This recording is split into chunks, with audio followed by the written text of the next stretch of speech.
Hi, welcome to the Words Are Birds podcast, where I'll have 3 5-minute conversations with a super duper interesting person, and then I'll read something they've written. Then they'll read something I've written. We'll talk about that for a few minutes, and that's it. Also, please consider pre-ordering my book of poems and short prose. Lacquer is a thrilling word. Just go to my website, barrycole.com. I am here with the one and only, well, at least that I know, Jenny Magnus. Jenny Magnus is a prolific playwright, performer. Jenny Magnus is in a band, which is wonderful, that I love, called The Crooked Mouth. She's the author of Observations of an Orchestrated Catastrophe and one of the founders of the Curious Theater Branch, which has been around for what, 35, 36 years? 36, yeah. Yeah, so I'm happy to be here with Jenny. And today we're going to have 3 different conversations for 5 minutes each. Jenny has chosen 5 topics. I have also chosen 5 topics, but we're only going to be having 3 conversations. I'm going to use my randomizer app to choose which conversations we're going to have. And each one will be 5 minutes long. So I'm going to read you the topics first, just so you know. And they are mealy apples, too many pillows, Yoko Ono, picking up. What was the one you said about Yoko? Yoko Ono conceptual art. Yoko Ono conceptual art, picking up packages. Is that Garbage. it? Garbage. Garbage. Oh, all right. Picking up garbage in public, right? Yeah. Public garbage. And peace instead of happiness. And I chose snow globes, pencils, regret, being in a band, and being 11 years old. All right, here we go. Let's see what we get. We got C1 through 10, and we got 5. Peace instead of happiness. All right, let's talk about that for 5 minutes. I'm going to set my timer, and here we go. All right, peace instead of happiness. I mean, that sounds good. That sounds good to me, because maybe happiness is overrated, because you can't always be happy. Right. I think it took me getting older to recognize that, like, always trying to strive, for happiness, like what would make me happy, was not actually very efficacious, or it didn't really fulfill, and I guess I'm really feeling like strongly now I would rather just be at peace, to be honest, happy or unhappy, just to be at peace with what it is. Yeah, I mean, to me, I've heard something like that described as radical acceptance. Mm-hmm.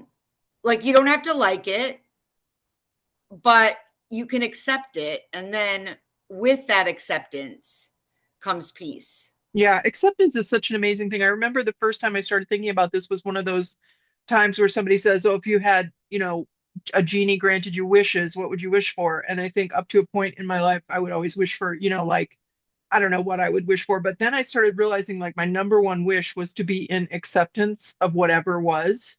That would be my number one wish. And I think that word acceptance kind of got on my nerves at some point, because it's as if when you say, "Oh, be in acceptance," like you can just snap your fingers and I accept, I surrender. I think none of that can be manufactured. I don't know how to do it personally. I've had moments of acceptance, but it's been hard won. And so I think I replaced that word acceptance with peace, because that's such a more evocative word to me. It's such a more, I don't know, an action word in some kind of weird way. Like, it's such a beautiful, expansive word, like peace. It suffuses the body in some way. That acceptance feels very mechanistic. I don't know. That doesn't really make that much sense, but I'm just It trying to. actually does. Like, I'm feeling into it, and peace, maybe it's just even the sound of the word. Yeah. Like, peace just sounds more serene somehow. Like Yeah. it makes me think of water, like it's calm. Whereas acceptance, for some reason, it's like you better accept it, you better Or do it. just it's resignation, like, okay, accept, it's all shit. I accept it, yeah, I think they're really different actually. I think acceptance has a resignation feeling to me. I'm not saying that's true for everyone, but I feel that. Like, and I want that, believe me. Give me acceptance. Yeah. I'm all for it. But within acceptance, I would like to feel peace. And I think peace extends across everything and everyone. Like, I want the world to be at peace. I don't really accept what's happening in the world. I don't accept it, but I want to be at peace in spite of that. Yeah. Yeah. I mean, maybe happiness and acceptance are overrated. Maybe peace really is good. I mean, I feel I'm just thinking about grief, and those stages, which I guess really don't go in order, but they sort of do. I mean, and I felt into all of those. What is it? Depression, Anger, bargaining, bargaining. Mhm. denial.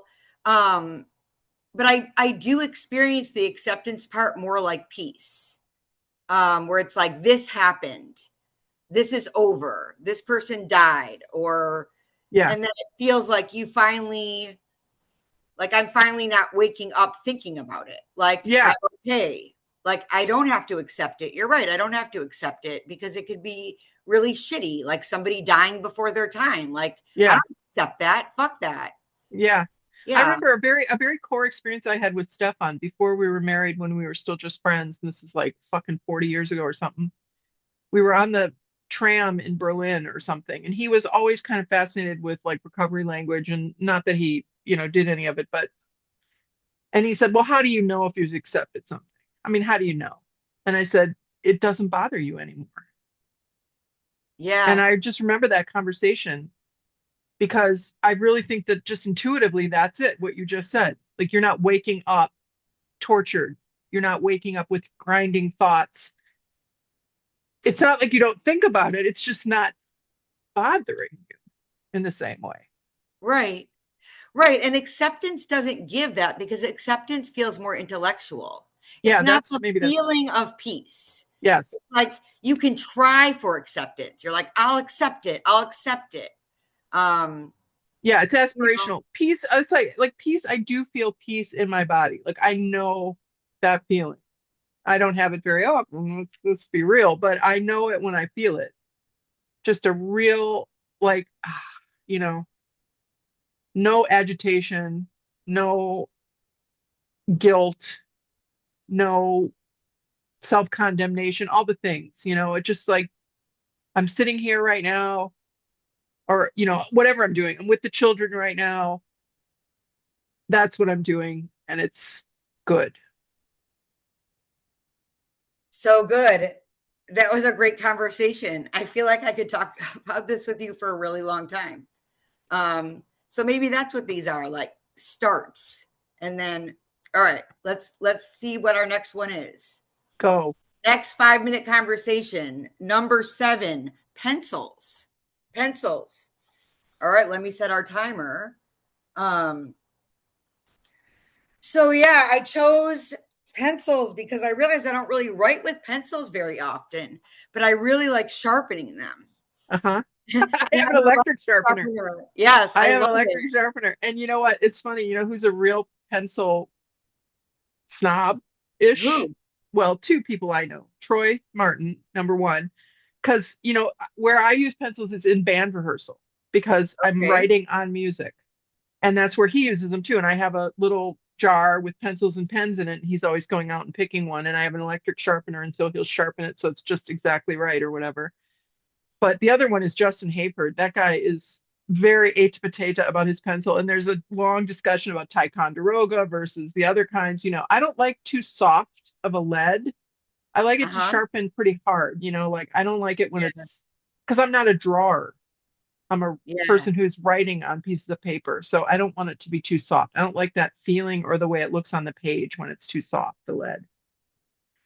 Yeah, I totally know what you mean. Or when it's sort of like the lead is like spilling and smudging everywhere. Smudging. Yeah. I Yeah. like it. If you're going to write with a pencil, like on music, I want it to be a very sharp tip to exactly just do as little marking as possible because you got so much else going on the page. You don't want to, Hmm. mess it up or whatever. And you use the pencil, you prefer it, and Troy and Justin prefer it because of the feel or because of the possibility of erasing or both? That's it, because it might change. Like with Justin in particular, working on, standards like songs that are not composed by me or us, you're working mostly what you're working on is arrangement. So you're Mhm. thinking about, well, let's get louder here, or let's take a pause here, or let's circle here's what my big one is, like circle this note. I get this wrong every single time. Like hello, like I have all these little notations that I make with pencils of like finger pointing or like circles or like trying to get my That's your own attention. language, your own symbology It really for is. that's really cool. Yeah. Wow. That would be cool. Because I bet I have sort of that kind of thing. It would be fun to have like a glossary of all writers' various little symbols. Yeah, I agree. Well, they have like people who used to do, like editors have some. Yeah, There's the ones yeah. that editors do, which I vaguely know, but I think that would be fun to look at because it's all meaningful only to you, right? Like I know what I mean when I put a big slash, in between, or like, whatever it might be. I mean, Right. it's It's like our own shorthand. yeah, And it is like a I shorthand. haven't even heard of anybody using like learning shorthand, using shorthand in decades. No, I don't think people do. Maybe court reporters still do, you Huh. know, but I Oh, think right. because of typing, like there's fancy court So neat. reporter keyboards now. Like you just do that. Wow. But Wow. the erasing, and I'm very snobbish about erasers, to be honest with Oh, you. I tell me. can't stand erasers that pill, that like do like little Oh, littering of, yeah. yeah. What I do is I buy these boxes of the big bulbous ones that stick on the end. So all Okay. my pencils, even new ones that have their own eraser, have all these bulbous multicolored erasers on the end because those erasers are a little harder and they don't pill up the way, like sometimes a Yeah, yeah. pencil eraser, the Yeah, little yeah. detritus comes off of it. I just like that. Right. And I remember like pressing too hard with the eraser and the whole eraser would just fall off. Yeah, rip Like, off. Yeah, exactly. I think when I discovered that you could buy the bulbous ones and stick them on, which I mhm. sort of probably always knew, but whoever thinks of it or whatever. But when I finally got a box of those, it's so nice because it means you'll never not have an eraser on your pencil for the rest of time, even if it comes off. You just put another one Wow. on there. It's really good. I mean, Jenny, I haven't even seen those or noticed them in years. Like, I just I remember that was a thing. Like, you oh would get your school supplies in August. And then if you were lucky, your mom would buy you some of those. And it was like yeah, fun to stick them on the different colors. exactly. And it's like when you put the olives on your fingers, Oh, totally. that thing, it's the Totally. same feeling as putting the eraser on the pencil to me. Oh my gosh. Yeah. Yeah. You're making me want to write with pencils more. I love colored pencils. Um, I and I don't love haven't, color. I don't know why. But why do you love huh? color? Well, I don't like that there were these cheap ones that I used to buy for the kids, like at the drugstore before we went on a plane, that I think were Crayola and they sucked. Like you would press really hard and they wouldn't really, Yeah, you couldn't really see anything. But like at art supply stores, there are some really, really good colored pencils and they feel like pencils, except they're just like more colors, which I think are fun. well, that's probably why I never liked them, because I feel like you have to work really hard to get any coverage with a colored pencil, The as cheap opposed ones, to, but now there's yeah, better ones. Yeah. like a soft regular pencil you can smudge, which we both don't like for writing. But like if you were a drawer, you would want that to be able to have gradations of marks, mark Yeah. mark width or whatever.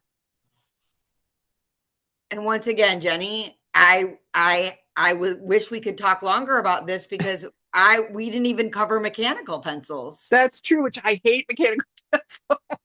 Me too, because there's all those little leads everywhere and you have to shove them in and And it's no. not a good feeling on the tip. Now, Justin Hayford gave me a mechanical pencil trying to convert me, but I was not to be converted. Well, he tried. He He tried. tried. All right, last one. Let's see what we get. We got 3. Yoko. We went to the museum yesterday with the kids and stuff, and I'd been meaning to go, and I never just could get it up. But so it was nice to do a whole family big trip. And, I've seen a lot of her work over the years, of course, in different places, different ways or whatever. But to see it all together, and I also feel like whoever curated that show, I'm going to look it up actually. I think they were brilliant because they took a lot of her instructions that she didn't actually realize that work. She just made it as a game or like a prompt.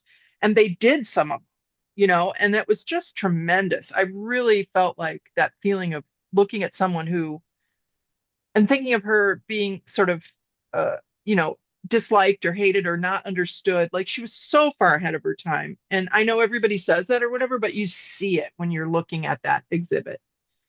I mean, it's absolute. I mean, there used to be this museum in Chicago way a long time ago called the Peace Museum. Yeah, I And remember that. yeah, and I went there like when I was still in college before I'd moved back to Chicago, and they had, copies of Grapefruit, and this was like before they reprinted it, and I just remember like I was just like, yes. Like I was such a yes. And then when I was in interdisciplinary arts, where you taught for a long time, um, I played Yoko Ono for that final. Oh, that's so fun. There's a couple other people that did too. That's so fun. But I felt like that feeling when I, I think I did cut piece. Yeah. But there's no other way to describe it. Like I had like Yoko Ono feelings. Like I felt the impulse. Like the same way where sometimes if I see like an abstract painting, sometimes I'm just like, whatever. And sometimes like you sort of feel into the gesture Yeah. of it. And it really I like, totally felt that looking at the exhibit. Like I felt into the gesture. It's a good way of putting it, of just like mind expansion and play and being interested in just larger subjects that just traveled across. Like her whole idea, that the one that the kids really loved was called Mend Piece, where you put together pieces of crockery with like tape or string or glue or whatever. And just looking at all the different ones people did, and the kids just sitting there for a really long time working on it and stuff. And just that idea of pieces of something put back together, or just the word peace. Also, we were talking about peace before, like her interest in peace and her constant harping, getting back to it again and again. I had such a lovely moment though. There's the one, my favorite one of all time, where you climb the ladder and you look at the ceiling with the thing that says yes. Well, you couldn't climb it here. They didn't let you get on the ladder. But it reminded me of that song I wrote years ago for a show that was let's see. And if you climbed my ladder to the ceiling, painted there, you would find not yes like Yoko had, but no. It just goes oh, I so love deep into my personality.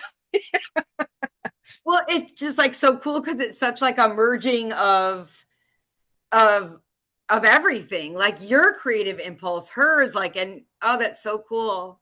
Yeah, I love that piece so much. And I love the idea of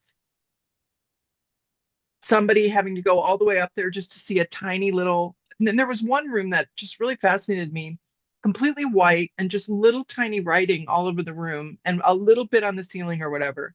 Again, the curation was just phenomenal. I really, really felt like they got the spirit of how to spread her work out amongst a large space. It's all very small, this work. It's really not meant to be grand at all. It's grand conceptually, but Yes. each piece is very small in its actual, realization. And so that's kind of that tension, like looking at something small and Hmm. thinking that it communicated something grand. That's just so Yeah. phenomenal. Yeah. I mean, and there's so much aliveness. Years ago, like in the early 90s, my cousin bought me a tiny little Yoko Ono piece, which I'm sure it wasn't very much, but it's just a little plastic box.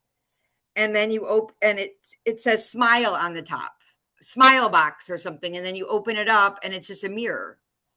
Like That's so like great. on the bottom. So when and Yeah. it's just like little things like that. And that's what art is supposed to do, right? It's supposed to have you look at everything slightly or a lot, differently than you ever have before. Right. And We Right, like need a that now. destabilizing, right? Like getting you out of your stabilized way of thinking. And the other thing I thought, Barry, was there's the two chairs, like she prefigured so many people like Marina Abramovic. I'm sorry, but like the looking at each other thing. Well, Yoko had that, fully 40 or Oh, 30 years before. absolutely.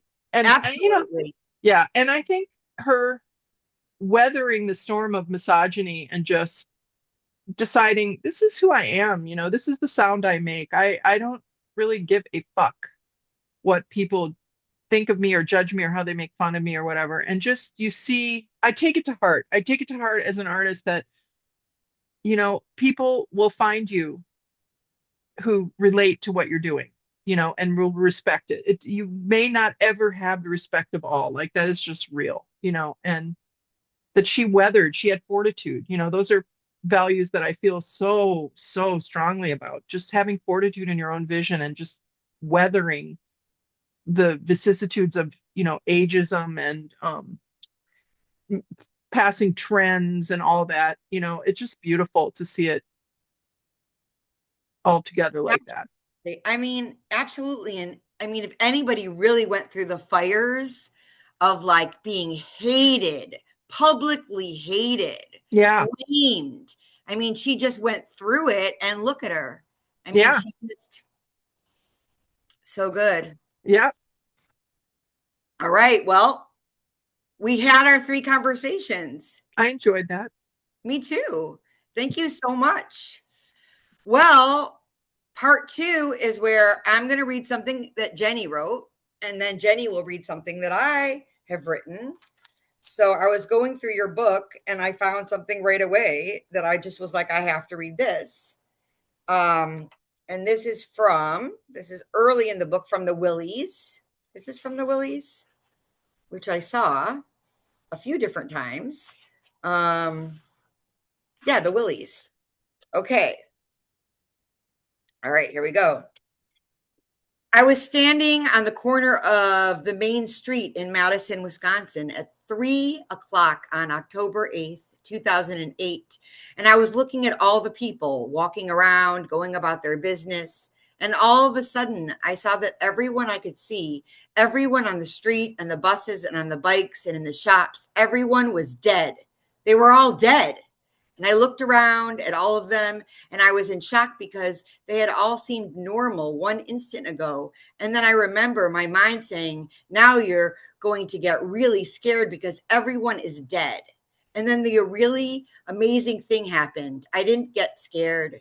Jean, I felt so happy. I felt like something so beautiful was happening to me, like a miracle, because I realized, or actually, it was not a dawning kind of thing, like a realization, but a knowing, like I had known it all along and had forgotten it until that exact moment. I understood that everyone who was ever born, everyone who was alive, who had ever lived, was going to die or was already dead, that everyone died. And then I thought, and I am going to die. I looked at my hand and I saw it was dead, that it was going to die eventually, inevitably. I would be dead. And Jean, it was such a relief because it was like everything evened out in this weird flat plane. And I could see my life, the whole thing, all stretching out away from me in these strings, touching each of the people around me, all of the people I knew. And I could see their strings reaching out and touching me and all the people around them. And I could see all their lives and deaths like weird flat stories, but visible and alive, like living stories. And it was like they were all so beautiful and interesting. And I felt like what was important was not things that happened or didn't happen in life, but life was important. These weird flat strings were important. Death was important. Oh, Jean, it was so weird and amazing. And I wasn't doing drugs or anything like that, Jean. It was a totally spontaneous experience. It was so weird, Jean. And I haven't even described it right, but I just stood there looking at all the dead people. And I felt like it was so funny and amazing that I had ever cared for 1 second about my rent or anything like that, because I was going to die. And that was the only thing that was real. True story. I mean, I just love that thing with the strings. Like I I just know. see and experience it the way you were. And then I just love this Jean, the address. Yeah. Sometimes just having someone to address, and then the whole audience becomes Jean, and just Yeah. like that device, it's just wonderful in this. It's Gene Hackman. It's like the character has seen this movie that Gene Hackman's in where something happens that is so like shocking and amazing.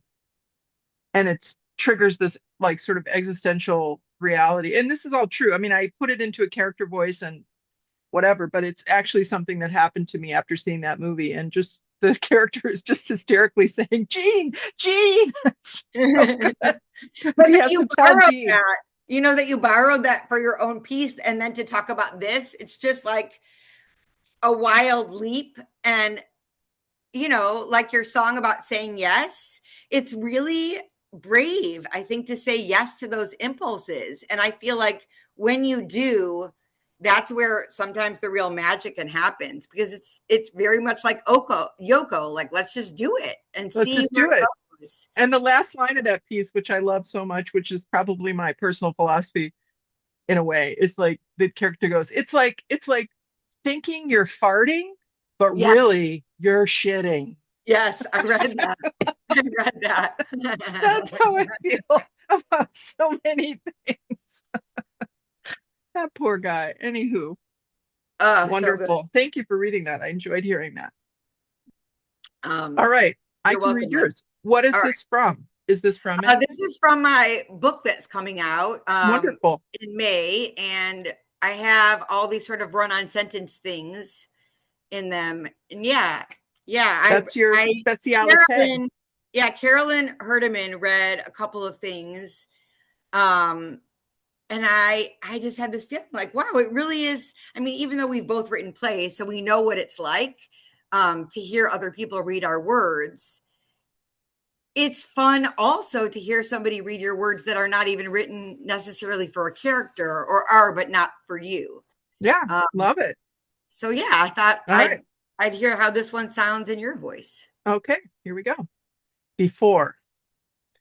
Before the relationship, before the party, before the class, before you ate the banana, before the peeling of the banana, before the picking of the cucumber, before the growing of the cucumber, before the seed, before the chicken and the egg and the egg and the chicken, before you began speaking, before you began saying those sentences that were made with barbed wire and shit, and before what really felt more like an interrogation than a conversation, before we were interrupted by the car alarm that blared out like a relentless ache, matching some unsounded sound in us, a frozen gulp.